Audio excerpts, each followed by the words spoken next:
শুনলাম, আমাদের ইচ্ছা ছিল অনেকক্ষণ শুনবো, কিন্তু আমাদের সময় খুব সংক্ষেপ, সেই জন্য ওনাকে অনুষ্ঠান শেষ করতে হলো। আমাদের তরফ থেকে ওনাকে শ্রদ্ধা জানাই, আন্তরিক ভালোবাসা জানাই। আমাদের তরফ থেকে একটা ক্ষুদ্র উপহার ওনাদের জন্য। সুরজিৎ বাবুকে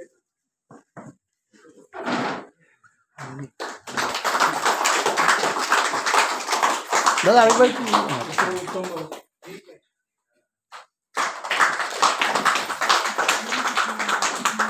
একটা অনুরোধ সুরজিৎ বাবু এবং উত্তম বাবুকে, যে পরে আমাদের যারা আরো গান গাইবে কেউ কেউ, ওনাদেরকে একটু অনুরোধ করছি, যদি একটু হারমোনিয়ামে এবং তবলায় যদি একটু সহযোগিতা করেন, তাহলে আমাদের অনুষ্ঠানটা খুব সুন্দর হয়।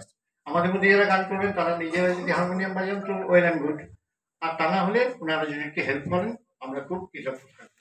দেখুন, এসে এলেই এইসব বন্ধুবান্ধবদের সঙ্গে যখন দেখা হয় না, সব মনে পড়ে সেই কলেজে আছি, আবার সেই মনে হয় হোস্টেলে আছি, সেই হোস্টেলে দুষ্টুমি করছি, খাবার ঘন্টা পড়লো, সকালে প্রেয়ারের ঘন্টা পড়লো, মানে রিলিভিং দ্য পাস্ট, পুরনো দিন আবার নতুন করে বাঁচা, এরকম লাগে।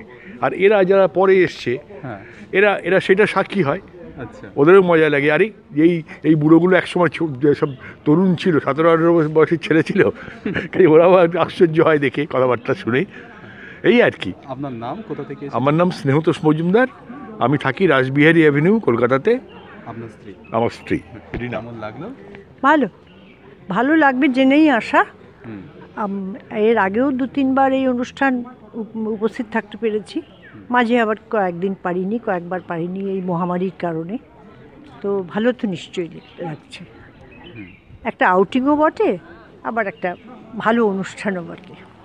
আপনার নাম? আমার নাম রীনা মজুমদার।